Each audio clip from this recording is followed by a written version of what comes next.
Halo guys, selamat datang kembali dalam pembahasan Battle Through the Heavens versi novel. Terima kasih buat kalian yang selalu support dan membanjiri kolom komentar hingga bikin Mimin cemungut. Jangan lupa share video-video kita ke kawan-kawan yang suka dengan cerita Battle Through the Heavens kuy. Yaudah, nggak usah berlama-lama lagi, kita lanjutkan perjalanan Xiaoyan. Kesulitan masalah keuangan ditangani Xiaoyan dengan menjual pil obat bersama Xiaoli. Mereka pun telah banyak menjual obat yang disempurnakan oleh Xiaoyan setelah beberapa hari. Kota Feng secara penuh telah dikuasai oleh gerbang Xiao dan dengan begitu Xiaoli memiliki satu ide untuk menghasilkan uang dengan cepat. Ia berniat membuat lelang pil obat dengan mengundang banyak faksi di wilayah Black Corner Region. Berita pun tersebar dengan Xiaoli yang membocorkan sedikit informasi mengenai obat langka yang akan dilelang. Dengan begitu, maka banyak faksi yang akan tertarik untuk datang dan melihat pil apakah yang akan gerbang Xiao lelang. Tentu saja dengan kemampuan Xiaoyan saat ini banyak pil langka yang telah ia sempurnakan. Terlebih dengan beberapa ramuan obat yang disimpan di cincin penyimpanan Han Feng. Banyak sekali faksi yang berniat untuk menghadiri acara lelang yang dibuat oleh gerbang Xiao. Arus manusia di kota Feng juga meningkat beberapa hari sebelum pelelangan. Sementara itu, ada juga faksi yang ingin mengetahui seberapa besar gerbang Xiao yang mampu membungkam gabungan tiga faksi besar yang datang sebelumnya. Bersamaan dengan itu, tiga faksi besar yang memiliki kesepakatan juga telah mengirim orang untuk mengurus wilayah pembagian di kota Feng. Mereka juga mengirim orang untuk menjaga keamanan dalam acara lelang yang akan diadakan. Beralih ke satu ruangan di mana Xiaoli memberitahu Xiaoyan mengenai acara lelang yang akan ia adakan. Xiaoli juga memberitahu bahwa bahan obat yang Xiaoyan minta sudah mereka temukan dan dalam proses pemesanan. Ia menambahkan bahwa harga untuk bahan obat yang tergolong langka tersebut sangatlah mahal. Jika lelang berhasil, maka mereka tidak hanya mendapat bahan obat yang Xiaoyan inginkan, melainkan keuntungan yang besar untuk gerbang Xiao. Mendengar hal itu, Xiaoyan pun tersenyum dan berkata bahwa apa yang dilakukan Xiaoli sangat membantu Xiaoyan dan gerbang Xiao. Tak lama Xiaoli berkata bahwa akan ada permasalahan lain yang timbul ketika lelang berjalan. Xiaoyan mengerutkan alis dan bertanya masalah apakah yang Xiaoli maksud. Ia berkata bahwa mereka perlu meningkatkan keamanan ketika proses lelang berlangsung. Mengingat kekuatan besar yang dimiliki masing-masing dari fraksi yang hadir tidak menutup kemungkinan akan terjadinya kericuhan. Terlebih ini adalah wilayah kacau Black Corner dan hal semacam itu sudah sangat umum terjadi. Xiaoli menambahkan bahwa hal yang lebih ia khawatirkan adalah Golden Silver Brother yang juga akan hadir dalam proses lelang. Xiaoyan tersenyum lalu berkata untuk tidak perlu khawatir dan serahkan masalah itu kepada Xiaoyan. Tugas Xiaoli hanya menjalankan proses lelang hingga selesai. Singkat cerita, hari pelelangan pun tiba dan kerumunan orang telah memasuki ruangan pelelangan. Banyak faksi besar yang hadir, begitupun Golden Silver Brother yang telah duduk dan memejamkan mata. Tak lama gong pun berbunyi menandakan proses lelang akan segera dimulai. Xiaoli perlahan maju ke atas panggung dan memperkenalkan diri bahwa ia adalah koordinator dalam pelelangan. Ia meminta semua faksi yang berpartisipasi untuk tenang dalam lelang pertama yang dibuat gerbang Xiao. Beberapa faksi yang hadir dengan tujuan ingin mengetahui pimpinan dan kekuatan gerbang Xiao pun keheranan setelah melihat Xiaoli. Para pemimpin fraksi tingkat tinggi dengan kekuatan di kelas Do Huang jelas dapat merasakan kekuatan Xiaoli yang hanya di tingkat doang. Menyadari hal itu, Golden Silver Brother pun membuka matanya lalu berkata agar Xiaoli memanggil ketua dari gerbang Xiao. Seketika itu ekspresi Xiaoli menjadi jelek. Kemudian Golden Silver Brother berkata bahwa jika Xiaoli bukan ketua dari gerbang Xiao, maka tak ada alasan bagi mereka untuk tetap tinggal. Hanya orang kuat seperti Han Feng lah yang memiliki kualifikasi untuk mengadakan lelang. Setelah itu, ia meminta Xiaoli untuk segera membubarkan acara dan pergi dari kota Feng bersama gerbang Xiao. Xiaoli seketika emosi karena acaranya diacak-acak sama aki-aki, dan saat hendak membalas perkataan mereka, tiba-tiba suara tawa terdengar dan sosok manusia muncul sambil berkata bahwa Han Feng telah ia kalahkan. Dengan begitu, apakah tidak boleh mengambil hadiah kemenangan setelah membunuh Han Feng? Golden Silver Brother terkejut melihat kedatangan Xiaoyan yang ternyata adalah pemimpin gerbang Xiao. Dengan nada marah, mereka berkata bahwa Xiaoyan benar-benar tidak tahu diri. Setelah membunuh Han Feng, Xiaoyan masih berani merebut wilayah dari aliansi hitam. Menanggapi hal itu, Xiaoyan berkata bahwa Han Feng sudah mati dan aliansi hitam telah dibubarkan. Pemenang pertempuran akan menjadi raja, sementara yang kalah akan menjadi bandit. Golden Silver Brother makin dongkol dan berkata bahwa mereka tidak rela jika kota Feng diambil alih oleh orang yang telah membunuh pemimpin aliansi hitam. Dengan tenang, Xiaoyan membalas jika memang itu yang mereka inginkan, maka mereka bisa mencoba untuk merebutnya dari tangan Xiaoyan. Emosi sudah tidak tertahan dan mereka segera mengeluarkan aura membunuh yang sangat besar. Orang-orang di belakang mereka yang merupakan anggota dari aliansi hitam pun terus memberi dukungan untuk segera menghabisi Xiaoyan. Di sisi lain, 3 ketua faksi yang hadir hanya terdiam menyadari sepertinya Golden Silver Brother kali ini sedang tidak beruntung karena melawan gerbang Xiao. Sementara itu, Xiaoli yang panik segera melambaikan tangan dan beberapa sosok hitam muncul dan bersiap untuk bertempur. Golden Silver Brother berkata bahwa kali ini mereka akan membalaskan dendam untuk kematian Han Feng. Xiaoyan tersenyum lalu berkata seperti meminta seseorang untuk membantu membuat mereka terdiam. Seketika secara perlahan muncul sosok wanita molek di samping Xiaoyan dengan aura kuat yang terpancar. Ruangan seketika hening bersamaan dengan munculnya wanita yang menjadi pusat perhatian.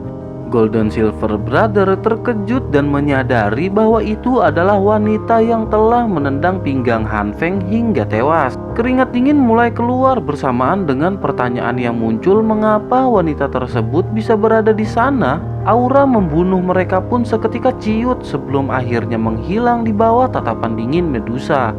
Tak lama, seorang di belakang mereka meminta Golden Silver Brother segera menghajar Xiaoyan, dan setelah itu ia akan mengumpulkan pasukan untuk menghabisi semua pasukan gerbang Xiao. Tak lama setelah perkataan itu terucap, kilatan cahaya melintas di depan Golden Silver Brother kemudian menghantam si pria hingga menabrak tembok. Sontak Golden Silver Brother berteriak tolol memarahi anggota yang berada di belakangnya. Ia menambahkan bahwa Han Feng telah mati di tangan ketua Xiaoyan, dan dengan begitu kota Feng secara otomatis menjadi hak dari gerbang Xiao. Mendengar hal itu, Xiaoyan merasa lucu dan menahan tawa melihat perubahan drastis yang ditampilkan oleh Golden Silver Brother di hadapannya. Para ahli dari banyak fraksi pun terdiam, begitu juga dengan 3 ketua yang bekerja sama dengan Xiaoyan. Di tengah-tengah keheningan, Xiaoyan berkata jika Golden Silver Brother telah melepaskan kota Feng, maka masalah hari ini dianggap sudah selesai. Golden Silver Brother hanya terdiam tak berdaya mendengar perkataan Xiaoyan. Kemudian Xiaoyan pun melanjutkan perkataannya bahwa saat ini yang paling penting adalah acara lelang yang akan dilanjutkan. Ia melirik ke arah Xiaoli yang mulai rileks, kemudian mempersilahkan Xiaoli untuk melanjutkan perlelangan.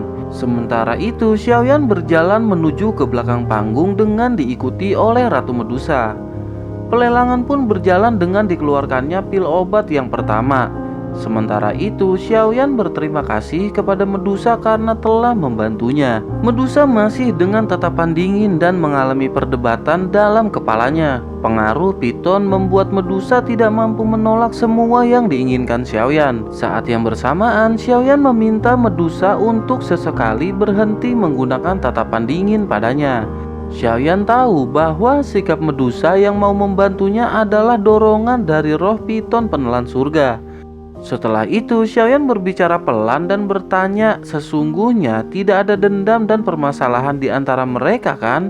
Medusa menoleh dengan alis yang terangkat, merasa Xiaoyan ingin lepas dari tanggung jawabnya. Xiaoyan lanjut berkata bahwa mengenai kejadian di dalam magma adalah pengaruh dari Fallen Heart Flame. Xiaoyan tidak dapat mengendalikan tubuhnya karena pengaruh yang sangat kuat.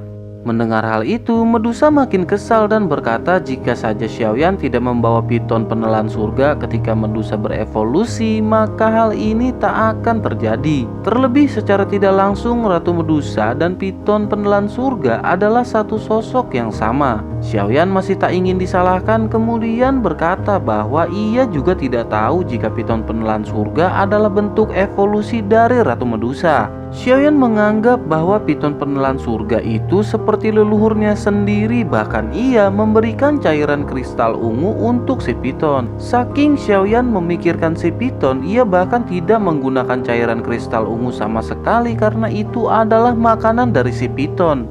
Mendengar hal itu, ekspresi Medusa agak berubah sedikit karena menyadari Xiaoyan yang memang sering memberikan cairan tersebut. Medusa pun terdiam hingga tak lama ia teringat sesuatu. Medusa berkata bahwa jika seorang dari ras manusia ular telah digoyang paksa, maka ia harus membalas dengan membawa kepala orang tersebut. Setelah itu, kepala akan dimasukkan ke satu tempat dan meninggalkannya di sana. Xiaoyan terkejut dan menjadi tegang ketika mendengar perkataan Medusa. Ia berpikir apakah Medusa benar-benar berniat untuk membawa kepalanya. Setelah itu, Medusa berkata agar sebaiknya Xiaoyan memberikan pil pemulihan jiwa pada Medusa setelah 1 tahun perjanjian. Pada saatnya perjanjian berakhir, Medusa akan menyelesaikan semuanya walaupun Xiaoyan tidak memberikan pil tersebut. Dengan kata lain, ngasih nggak ngasih, Xiaoyan tetap mati. Bersamaan dengan itu, Medusa pun menghilang meninggalkan Xiaoyan yang merasa sangat kepusingan. Pelelangan berjalan lancar dan tertib hingga malam hari tiba. Tentu saja setelah menampilkan kekuatan dahsyat dari gerbang Xiao, maka tak akan ada lagi fraksi blow-on yang mau mencari masalah. Keuntungan lelang yang telah diperhitungkan ternyata melebihi harapan Xiaoyan dan Xiaoli. Mereka sangat gembira karena dengan begitu semuanya akan berjalan dengan lancar. Akhirnya Xiaoli memerintahkan orang untuk segera memesan obat yang diperlukan oleh Xiaoyan. Dengan keuntungan besar yang masih tersisa, kemungkinan gerbang Xiao akan menarik beberapa orang kuat lagi untuk bergabung. Sementara itu, Xiaoyan menyisihkan beberapa keuntungan kemudian membagikannya kepada 3 ketua faksi lain. Melihat tindakan Xiaoyan, mereka pun terkejut, terlebih dengan jumlah yang tergolong banyak. Xiaoyan jelas menyadari untuk membuat mereka tetap bertahan, salah satunya adalah dengan cara tersebut. Memberi lebih daripada apa yang mereka inginkan akan menaikkan tingkat kesetiaan dari orang-orang wilayah Black Corner Region. Di sisi lain, Xiaoyan benar-benar sangat bahagia karena tak lama ia akan mampu membangkitkan Yao Lao dari proses tidurnya. Setelah Yao Lao terbangun, maka hari ia kembali ke Kaisaran Jiama pun telah dekat. Setelah itu, Xiaoyan pergi ke kedalaman hutan di mana tak ada kehidupan di sana setelah memberitahu Xiaoli. Ia berniat untuk memulai memurnikan pil agar Yao Lao bangkit dari tidurnya. Setelah menemukan tempat yang cocok, akhirnya Xiaoyan pun bersiap dan mengeluarkan kuali. Ia menenangkan diri sejenak sebelum akhirnya bahan-bahan obat dikeluarkan dari cincin penyimpanannya. Dengan jentikan jari, api hijau gelap keluar melesat menuju kuali. Bahan obat pertama pun dimasukkan tak lama setelah suhu yang diinginkan telah tercapai. Terjadi semacam perlawanan dari obat, namun Xiaoyan tidak terkejut karena bahan obat langka memang memiliki semacam naluri untuk bertahan. Proses penyempurnaan berlangsung sangat lama mengingat bahan obat yang memiliki daya tahan dan kekerasan yang sangat kuat. Tak terasa 1 bulan lebih telah berlangsung hingga akhirnya semua bahan obat telah berubah menjadi cair. Kelelahan akibat konsumsi spiritual jelas terjadi dan Xiaoyan pun beristri jahat selama 10 menit. Setelah itu Xiaoyan menatap cincin hitam kuno lalu melepaskannya. Dengan hati-hati Xiaoyan melemparkan cincin ke dalam kuali yang berisi bermacam warna cairan obat. Terjadi daya tolak ketika cincin masuk dan hal itu membuat Xiaoyan tercengang. Ia tak menyangka bahwa cincin Yao Lao juga memiliki pertahanan terhadap tekanan. Tak lama cincin pun dilapisi oleh cairan warna-warni tanpa penolakan setelah mendeteksi bahwa itu adalah cairan spiritual untuk memulihkan roh. Semakin lama cairan memudar dan menimbulkan uap yang membuat Xiaoyan merasa gembira. Akhirnya setelah tertidur selama 2 tahun, kebangkitan Yao Lao sudah berada di depan mata. Proses membangunkan Yao Lao dari tidurnya berjalan dengan sangat lambat dan menguras banyak tenaga. Xiaoyan terus mengalirkan doki dan api hijau gelap ke dalam kuali dengan cincin hitam di dalamnya. Tanpa terasa sudah 2 bulan berlalu dengan cairan yang mengecil menjadi seukuran jempol. Di sisi lain, Medusa yang duduk di satu tebing membuka mata dan bergumam bahwa sudah 2 bulan Xiaoyan berusaha. Tanpa sadar, perkataan tersebut tertangkap kekuatan spiritual Xiaoyan dan melintas di telinganya. Xiaoyan segera berbalik dan menatap ke arah Medusa dengan senyum hangat. Ia menggoda Medusa dengan bertanya apakah Medusa khawatir mengenai keadaan Xiaoyan. Medusa berkata bahwa ia khawatir takkan mendapatkan pil pemulihan jiwa jika Xiaoyan mati. Xiaoyan tersenyum dan kembali fokus mengalirkan api ke dalam kuali. Xiaoyan mungkin dapat menahan kelelahan mengalirkan doki dalam waktu 1 bulan. Namun kali ini sungguh tak terduga Xiaoyan sanggup bertahan selama 2 bulan duduk di depan kuali. Jika doki dalam tubuh Xiaoyan benar-benar habis, maka itu akan menjadi hal yang sangat buruk bagi Xiaoyan. Tak lama apa yang dikhawatirkan Medusa pun mulai terjadi dengan Xiaoyan yang terlihat tak seimbang. Pandangannya mulai kabur karena kelelahan yang terakumulasi dalam waktu 2 bulan. Namun ia masih berusaha mengingat cairan yang sedikit lagi benar-benar terserap ke dalam cincin hitam. Tak mungkin bagi Xiaoyan untuk menyerah pada saat-saat terakhir. Hingga tak lama ia benar-benar memeras doki dari jalur mantra api dan mengalirkannya ke dalam kuali. Akhirnya pandangan Xiaoyan berubah menjadi gelap total dengan tubuh lemah yang mulai terjatuh. Medusa melihat Xiaoyan yang terjatuh dan berguling-guling menuju jurang yang curam kemudian bergerak. Namun tiba-tiba Medusa berkata untuk apa ia menyelamatkan Xiaoyan. Pergolakan dalam jiwanya kembali terjadi hingga akhirnya ia tak bisa melawan dan segera terbang ke arah Xiaoyan. Tubuhnya tepat berada di atas Xiaoyan dan menatap wajah pucat tak berdaya. Setelah mengalami pergolakan sekali lagi, Medusa pun memutuskan untuk menyelamatkan Xiaoyan. Setelah meraih jubah hitam Xiaoyan, Medusa berbalik dan menghantam kilatan lain kemudian segera menghindar. Medusa berdiri di langit dan tak lama tubuh Xiaoyan yang lemah seperti ditarik dan ditangkap satu sosok. Medusa pun segera bertanya siapakah sosok tersebut. Suara tawa terdengar dilanjutkan dengan berkata bahwa ia takkan membiarkan Medusa mengambil nyawa dari muridnya. Seketika Medusa terkejut melihat Yao Lao yang telah bangkit dari tidur panjangnya. Yao Lao menatap Medusa dan berkata sungguh tak terduga Medusa telah berhasil bergabung dengan Piton penelan surga. Medusa membalas dengan berkata ia juga tak menduga setelah tidur panjangnya kekuatan Yao Lao telah meningkat pesat. Medusa menyadari setelah benturan terakhir kekuatan Yao Lao memang jauh dari yang sebelumnya.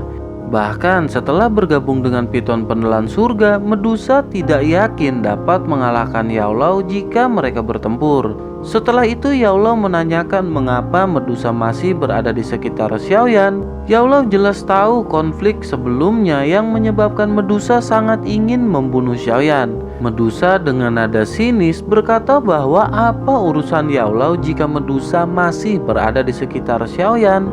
Terlebih Yao Lao juga bisa disebut memiliki kontribusi atas semua yang dilakukan Xiaoyan. Dengan begitu, secara tidak langsung Medusa memiliki permasalahan dengan Yao Lao. Menanggapi hal itu, Yao Lao tersenyum dan berkata jika terjadi permasalahan di antara mereka, maka dapat diselesaikan di lain waktu. Saat ini prioritas utama Yao Lao adalah membangunkan Xiaoyan yang sedang pingsan. Setelah itu, Yao Lao berbalik ke arah kuali obat dan melambaikan tangannya. Seketika kuali obat terbang ke hadapannya dan membuat Yao Lao terkejut. Ia menyadari bahwa kuali tersebut bernama 10.000 binatang dan merupakan kuali yang berada di peringkat surgawi. Setelah itu Yao Lao melirik cincin penyimpanan Xiaoyan untuk menyimpan kuali. Lagi-lagi Yao Lao kaget melihat cincin tingkat tinggi dengan jejak spiritual yang berada di jari Xiaoyan. Ia berkata tampaknya selama 2 tahun hidup Xiaoyan telah mengalami banyak peningkatan. Yao Lao tidak memaksa Kuali untuk masuk dan membiarkannya melayang di samping.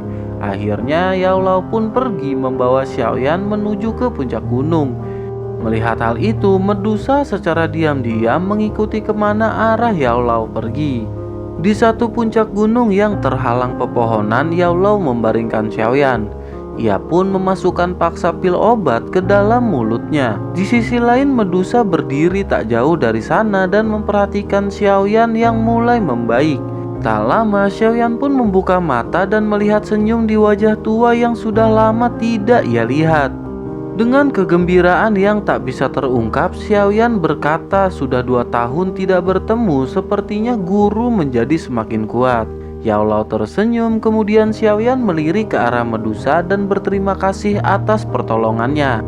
Dalam pingsannya, Xiaoyan samar-samar dapat merasakan ketika Medusa berusaha untuk menolongnya saat ia terjatuh. Menanggapi hal itu, Medusa berkata bahwa Yao Lao lah yang telah menolong Xiaoyan. Medusa lanjut berkata bahwa ia hanya memantau karena ia tidak ingin kehilangan pil yang dijanjikan oleh Xiaoyan. Setelah itu, Yao Lao berkata sepertinya selama 2 tahun perkembangan Xiaoyan telah meningkat jauh, kemudian menanyakan mengenai Fallen Heart Flame. Xiaoyan tersenyum dan berkata bahwa ia telah berhasil menyempurnakan Fallen Heart Flame. Sekali lagi Yao Lao tersenyum, kemudian Xiaoyan lanjut berkata bahwa ia telah membunuh pengkhianat yang menjadi duri di hati Yao Lao. Ekspresi Yao Lao tidak diragukan lagi, dipenuhi dengan kepuasan dan rasa lega setelah mendengar kabar tersebut. Senyum mendadak hilang ketika Xiaoyan menjelaskan bahwa Hall of Soul telah muncul dan menghisap roh dari Han Feng. Yao Lao terdiam merenung dan ekspresinya menjadi serius, memikirkan sesuatu yang sepertinya sangat bahaya. Xiaoyan pun segera menanyakan apakah akan ada permasalahan yang timbul. Yao Lao menggelengkan kepala dan berkata bahwa sepertinya Han Feng tidak seutuhnya mati. Yao Lao lanjut mengingatkan Xiaoyan bahwa ketika seseorang telah mencapai tingkat tertentu, jiwanya bisa terus hidup walaupun tubuhnya telah mati. Meskipun begitu, kekuatannya akan jauh berkurang sama seperti yang dialami Yao Lao. Dengan begitu, bukan tidak mungkin Han Feng akan dibangkitkan kembali sebagai senjata oleh Hall of Soul. Terlebih, Hall of Soul mengetahui jelas mengenai roh setelah berkeliling mencari roh liar yang kuat. Xiaoyan termenung dan berkata bahwa ia menyesal belum berhasil membunuh Han Feng. Yao Lao berkata bahwa Xiaoyan telah membunuhnya 1 kali, sementara jika Han Feng dibangkitkan maka itu bukanlah salah Xiaoyan. Ia lanjut berkata sepertinya ada hal yang harus dibahas dan direncanakan sebelum mereka kembali kepada Xiaoyan. Xiaoyan pun mengangguk dan berkata bahwa sepertinya kehilangan ayah Xiaoyan ada kaitannya dengan Hall of Soul. Tak lama kemudian, Yao Lao melirik ke arah Medusa dan memintanya menjauh karena ada hal yang ingin mereka bahas berdua. Medusa pun tanpa ekspresi segera menghilang dari pandangan Yao Lao dan Xiaoyan. Setelah Medusa pergi, Yao Lao berkata bahwa kekuatan Medusa semakin meningkat setelah bergabung dengan Piton Penelan Surga. Bahkan dengan kekuatan Yao Lao saat ini, ia khawatir untuk bisa menang melawannya, kemudian meminta Xiaoyan untuk berhati-hati. Xiaoyan tersenyum kemudian berkata agar Yao Lao tak perlu khawatir mengenai Ratu Medusa. Ia tak akan mencelakai selama paling tidak 1 tahun karena mereka memiliki perjanjian tertentu. Yao Lao tersenyum menyadari kelicikan Xiaoyan yang nampaknya juga ikut berkembang. Setelah itu, Yao Lao bertanya apakah Fallen Heart Flame telah bergabung dengan Green Lotus Core Flame. Xiaoyan menggunakan tenaga yang tersisa untuk menjentikan jarinya dan tak lama api hijau gelap kecil keluar. Meskipun nyala api terlihat kecil namun tidak mengurangi suhu yang melonjak. Yao Lao terkejut dan tak menyangka api surgawi benar-benar dapat digabungkan. Hal itu dikarenakan mantra api adalah sesuatu yang belum pernah dipraktekkan oleh Yao Lao. Setelah itu Xiaoyan menarik tangannya dan seketika api berpisah menjadi 2 bagian. Yao Lao sekali lagi terkejut dan memahami jika dalam kondisi terpisah maka akan menguras doki. Namun memiliki keuntungan dapat digunakan untuk tujuan yang berbeda sesuai keinginan penggunanya. Jika kedua api digabungkan maka kekuatannya akan sangat menakutkan. Kemudian Xiaoyan bertanya apakah api tersebut masuk ke peringkat api surgawi, Yao berkata bahwa api surgawi yang ada di dalam peringkat api surgawi sangatlah langka keberadaannya dan Yao belum pernah melihat semuanya. Dengan begitu ia juga tidak dapat mengidentifikasi Glazed Lotus Heart Flame milik Xiaoyan. Namun menurut perkiraan Yao api tersebut sepertinya tidak lebih rendah dari Bonciling Flame miliknya. Setelah itu, Yao berkata setelah penggabungan, seharusnya mantra api milik Xiaoyan telah berevolusi ke kelas di atau bumi. Yao memerintahkan Xiaoyan mengalirkan sirkulasi metode Qi untuk memeriksa evolusi dari mantra api. Setelah agak lama, Yao berkata bahwa mantra api Xiaoyan telah berevolusi ke kelas di tingkat rendah. Meskipun begitu, dengan kekuatan unik dari metode Qi mantra api itu bisa sebanding dengan metode Qi tingkat tinggi. Dengan level saat ini, Xiaoyan tidak perlu khawatir jika harus menggunakan banyak doki. Xiaoyan tersenyum, kemudian ekspresinya menjadi serius dan menanyakan setelah penggabungan dua api surgawi apakah ia dapat membantu Yao untuk menyempurnakan tubuhnya. Seketika Yao terharu karena Xiaoyan masih memikirkan hal tersebut untuknya. Kemudian Yao berkata sepertinya tidak mungkin jika ada dua jenis api surgawi. Namun jika Tripang Flame Yao ditambahkan, maka hal itu masih memiliki kemungkinan. Yao lanjut menjelaskan bahwa bahan-bahan yang dibutuhkan untuk menyempurnakan tubuh benar-benar sangat langka dan sulit didapat.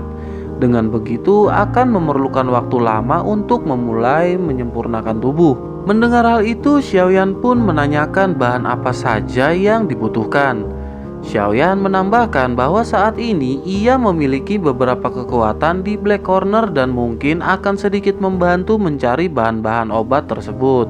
Yao tersenyum kemudian berkata bahwa bahan ini tidak akan mudah untuk dicari. Yao lanjut menyebutkan bahan yang terdiri dari pil tumbuh tulang darah, esensi darah, bintang ajaib tingkat 7, dan tubuh elit dozong. Xiaoyan tersentak ketika mendengar hal tersebut yang menjadi bahan untuk menyempurnakan tubuh Yao. Pil tumbuh tulang darah merupakan pil tingkat 7, bahkan hampir menyentuh ke tingkat 8. Esensi darah dari peringkat 7 binatang ajaib yang setingkat dengan Ratu Medusa di kelas dozong. Tubuh seorang dozong yang berarti Xiaoyan harus mencari dan membunuh seorang dozong demi mengambil tubuhnya. Yao hanya tersenyum melihat ekspresi terkejut dari Xiaoyan. Ia lanjut berkata untuk mengenai hal tersebut mereka tidak perlu terburu-buru karena Yao sudah cukup senang karena Xiaoyan masih ingat tentang gurunya. Xiaoyan sedikit tersenyum namun masih memikirkan persyaratan yang sangat sulit untuk didapat.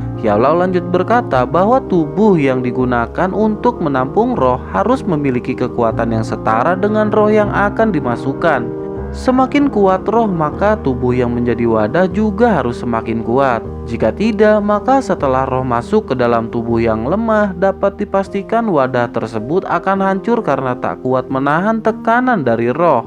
Yao lanjut berkata jika Xiaoyan berhasil menyempurnakan tubuh untuk Yao, sepertinya kekuatan Yao akan jauh meningkat dari ia ketika berada di puncaknya. Xiaoyan seketika berpikir kekuatan Yao yang berada di tingkat dozun saja sudah kuat.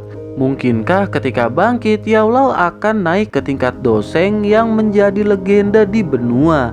Yao mengetahui arah pemikiran Xiaoyan dan berkata jika sampai ke tingkat doseng maka ia dapat dengan mudah datang dan mengajukan lamaran pernikahan ke klan pacar Xiaoyan. Seketika Xiaoyan terkejut dengan perkataan Yao yang secara tidak langsung menyiratkan kekuatan dari klan Sun Er. Dengan Yao yang berada di tingkat dozun saja ia masih ragu untuk pergi ke sana. Xiaoyan terbayang betapa kuatnya klan Sun Er yang mampu membuat elit dozun merasa ketakutan.